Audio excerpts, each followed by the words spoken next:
We all understand machine learning to some degrees today, but we often view it as a tool instead of a weapon. So, how far should we take this? How far should we take the development and the usage of a weaponized AI into our real world? I'm David Zhu, and today I'm going to present you the weaponized AI ethics. Machine learning, what is it?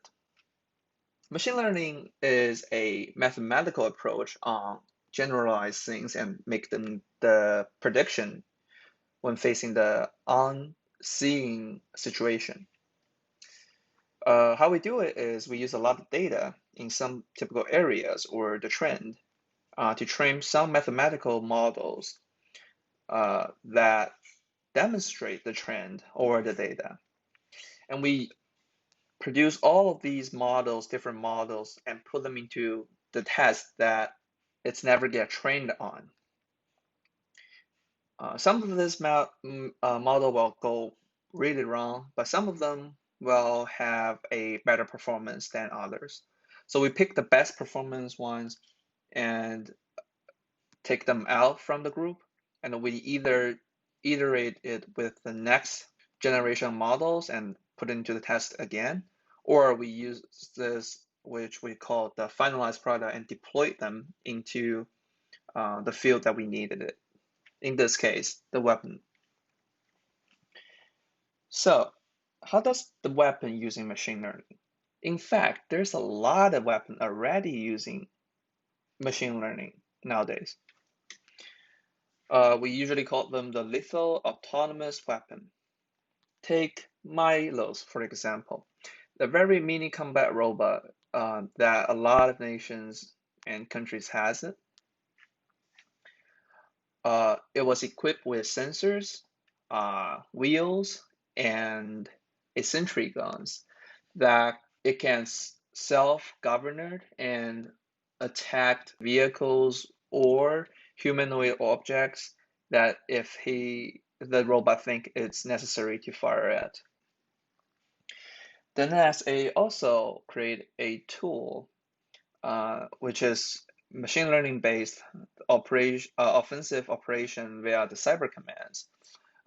These tools already enhance the defense and the aggressive operation of the NSA in the global internet warfare.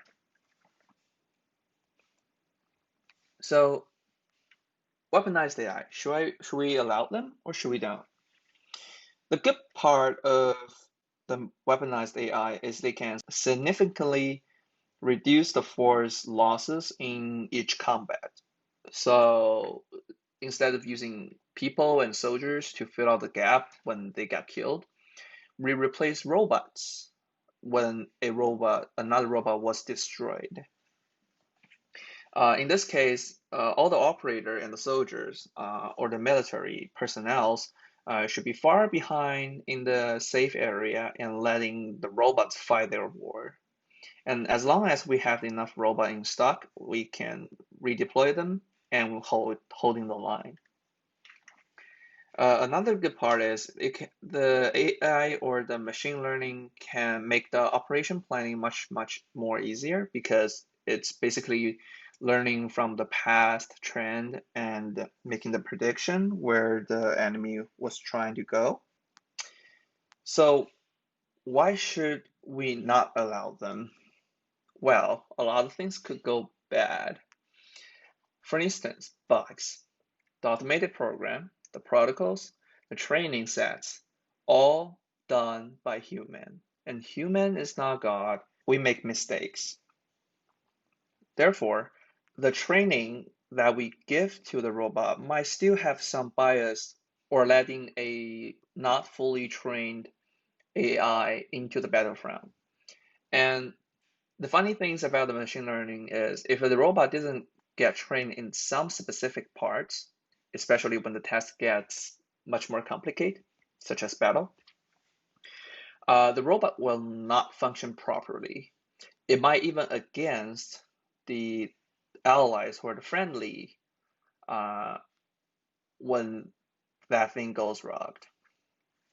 And another thing that could go wrong is the misleading information, such as a failed alarm or the errors on the pictures or the sensor data that was retrieving from. If it gets the misleading information, the robot will do the misleading facts because all robots will always almost assume that the process data that it has is absolutely correct, and they will react based on this data. And if the source of this process data is misleading, the action that the robot will take will be very unpredictable or catastrophic. And another part of this robot system is not a good idea is the current technology and the machine learning based algorithm it cannot really distinguish between the competence and the non-competence. That means if enemy deploy the killer robots into a high density populated area, or our robot was deployed into an enemy high populated area, the robot might just start going crazy and shooting every humanoid objects and relative vehicles on the street or something, which will leading to a unimaginable civilian casualties that might happen in the war. A lot of people are trying to figure out a lot of ways to kind of either ban or setting up laws to restrict all of these development. However, this is basically not possible because each nation and country want to develop a much more advanced product that's better than current ones. In this case, if people adding machine learning aid or machine learning based weapon into their product, they will be much more advanced than the original ones. So if you just completely bans it, there will always be some hypocrite to go in the dark and just start going crazy without the boundary of either humanity or other important human rights was violated. Therefore, there's approach that we call no ban but regulations. Military AI arms control will likely require the institutionalization of the new international norms, embedded in the effective technical specification combined with the active monitoring and the informal diplomacy, which was called Track 2, of communities of experts. Together with the legal and the political verification process, we can regularize or set up laws that could benefit and restricting every nation on earth on the weaponized AI. So that's the ethics behind the automated weapons. And hope you enjoyed this video. Thank you.